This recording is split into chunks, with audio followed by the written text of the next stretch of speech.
Accurate bang tawagin silang ex-Marines? The short answer is no. Yan ang sabi ng Armed Forces of the Philippines, ng Philippine Marine Corps, at ng NBI. Sabi ng NBI sa meeting ng Blue Ribbon Committee ni Erwin Tulfo on Monday, June 8, ilan sa 18 ito na most, if not all, ay nagtrabahong bodyguard or security guard ni former Congressman Zalico ay hindi naman talaga naging Marines, but only Army Reservists. 3 out of 18 lang daw ang honorably retired. Dalawa daw ay dishonorably discharged, which the NBI argues disqualifies them from being called Marines. Mayroon din daw 10 buwan lang nagserbisyo bago nag-absence without leave. Karamihan din daw sa kanila ay may mga hinaharap na kaso.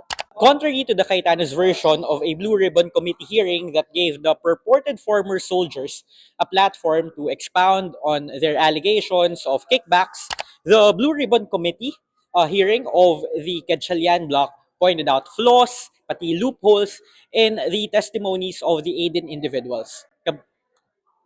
Sorry. Kabilang dyan yung pagbibigay umano ng iPhone sa witnesses at a time na hindi pa lumalabas ang specific model na yon ng iPhone.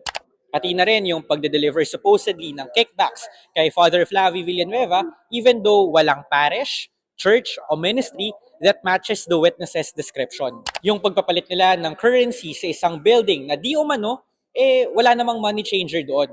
At yung supposedly convenient na pag-exclude ng mga pangalan ni na Senators Mark Villar at Loren Legarda na allied sa Cayetano Block during their own hearing. In a very politically polarized Philippines, each side will believe what they want to believe. Kaya nga on social media, anyone who criticizes Dutertes will be bombarded with comments of maleta without actual proof.